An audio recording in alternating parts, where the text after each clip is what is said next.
सामंतवाद क्या है बेटा? सामंतवाद का इंग्लिश में मतलब है फ्यूडलिज्म। फ्यूडलिज्म का मतलब है जो फ्यूडलिज्म शब्द किससे बना? फ्यूड से बना है। फ्यूडलिज्म फ्यूड से बना है। और फ्यूड का क्या मतलब होता है? फ्यूड का मतलब होता है भूमि का एक टुकड़ा। तो सामंतवाद का मतलब क्या हो गया कि जो प्रणाली भूमि से जुड़ी हुई है, जब उसके नाम में ही आ रहा है कि फ्यूडलिज्म, फ्यूड का मतलब वो भूमि का टुकड़ा, तो फ्यूडलिज्म क्या हो गया कि जो चीज़ जमीन से रिलेटेड है वो चीज़। तो ये चीज़ एक ऐसे, मतलब अगर हम फ्यूडलिज्म कह दें तो ये एक ऐसे समाज की ओर मतलब हमें इंडिकेट करती है, हमारे दिमाग में तभी एक ऐसे समाज की छवि आ जाती है जो फ्रांस में शुरू हुआ और बाद में इंग्लैंड में और दक्षिणी इटली तक गया।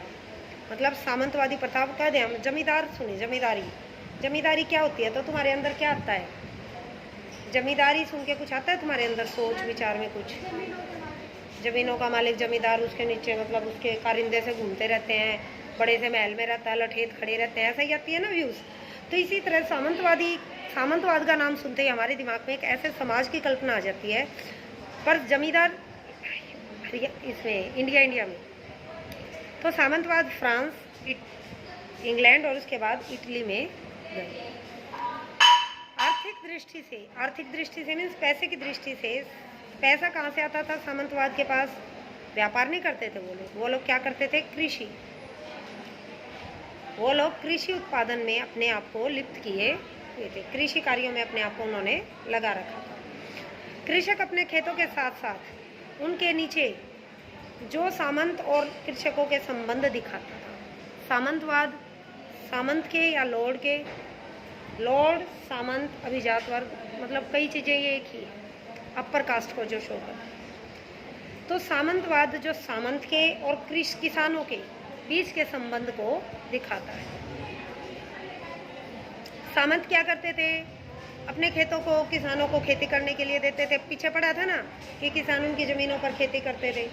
तो किसान अपने खेतों के साथ साथ, कुछ लोगों तो अपने खेत भी होते थे और अपने खेतों के साथ साथ उनके खेतों पर भी काम करते थे, और कुछ लोग उनके दासी होते थे जो परमानेंट उन्हीं के खेतों पर काम करते थे। लॉर्ड किसानों को उनकी जो काम करके जाते उसके बदले में वो क्या देते थे? सेवा भाव। क्या बतलाते? वो उनकी सेवा करते तो उसके बदले में वो क्या देते थे सामंत? कि हम तुम्हें सुरक्षा देंगे, कोई भी आदमी तुम पर अगर आक्रमण करेगा तो हम तुम्हें उनसे बचाएंगे। लॉर्ड के किसानों पर व्यापक न्यायिक अधिकार थे, मतलब अगर कोई लड़ाई वड़ाई हो जाती तो न्याय का फैसला वगैरह भी वही लोग करते थे। सामंतवाद ने जीवन में न केवल आर्थिक बल्कि सामाजिक और राजनीतिक पहलुओं पर भी अपना प्रभाव डाला। मतलब सामंतवाद सिर्फ किसानों और जमींदार मतलब लॉर्ड से रिलेटेड नहीं था, वो न्याय का भी काम करते थे, तो समाज में भी उनकी पैठ थी, और राजनीति में भी जिनके पास पैसा होगा, दबदबा होगा, तो राजनीति में भी उनकी पैठ पड़ेगी। तो सामंतवाद ने आर्थिक, सामाजिक और राजनीतिक सभी जगह पर अपनी पैठ बना। अब है यूरोप के पहले वर्ग के बारे में। जैसा आपने पढ़ा कि यूरोप के 3 वर्ग थे सामंतवादी में। प्रथम पादरी वर्ग, सेकंड अभिजात वर्ग और तीसरा किर्चन। 2 आप पढ़ चुके हो, आज फर्स्ट के बारे में पढ़ेंगे। फर्स्ट वर्ग कौन सा है? पादरी वर्ग। कोई बात नहीं। अब पादरियों में भी जैसे एक तो मठ का मुख्य पुजारी होता है, फिर छोटे पुजारी होते हैं, फिर वैसे पंडे वंडे होते हैं। तो इस तरह यहाँ पर भी पोप, बिशप और पादरी कई चीज़ शामिल थी प्रथम वर्ग में। पोप, बिशप और पादरी, ये 3 लोग शामिल थे। कैथोलिक चर्च में उन्हें महत्वपूर्ण स्थान था। अब चर्च के भी 2 भाग हो गए थे, कैथोलिक और प्रोटेस्टेंट। तो कैथोलिक चर्च में इनका प्रमुख स्थान था। पोप पश्चिमी चर्च के अध्यक्ष थे। पोप को कहते थे हेड ऑफ द चर्च, सभी चर्च का हेड पोप होता था। वो रोम में रहते थे, आज भी है ये पोप, आज भी रहता है रोम में। वो जो उसका प्लेस है, जैसे कहते हैं कि स्कूल का हेड प्रिंसिपल है, इसी तरह चर्च का हेड सभी चर्चों का, पूरे संसार में जो भी चर्च है, पोप था। और वो पोप आज भी है और वो रोम में रहता था। पोप तो उसकी पदवी का नाम था, डेजिग्नेशन का नाम था, उसका नाम तो अलग अलग रहे होंगे टाइम टू टाइम। एक आदमी थोड़ी ना रह सकता कभी तक। यूरोप में ईसाई समाज का मार्गदर्शक बिशप और पादरी थे। अब जो समाज होता था, पोप समाज के अंदर थोड़ी ना जाता था, इतने चर्चों का ऐड था, तो हर एक चर्च में बिशप और पादरी होते थे। वो समाज को मार्गदर्शन देते थे कि तुम्हें क्या करना चाहिए और क्या नहीं करना चाहिए। अधिकतर गांव के अपने चर्च होते थे। प्रत्येक रविवार को लोग पादरी का उपदेश सुनने के लिए, सामूहिक प्रार्थना करने के लिए इकट्ठे होते थे। चर्च के अपने नियम थे। प्रत्येक व्यक्ति पादरी नहीं बन सकता था। कृषिदास, जो कृषिदास हो, शारीरिक रूप से अपंग हो, पादरी स्त्रियां हो, वो पादरी नहीं बन सकती थी। जो पादरी बन गया वो विवाह नहीं कर सकता था।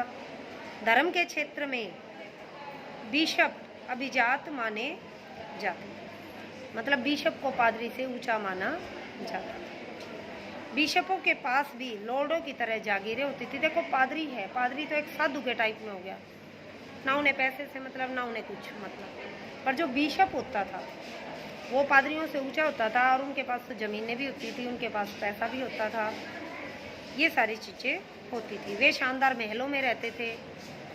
चर्च को, जो चर्च होती थी, किसान उसे अपनी उपज का 10वां भाग, जो भी किसान फसल पैदा करता, अपनी उपज का 10वां भाग चर्च को दे देता था। और उसे क्या कहते थे? टीथ। उसे क्या कहते थे? टीथ, कर। कर समझ के देता था कि ये तुम पर टैक्स लगा हुआ है।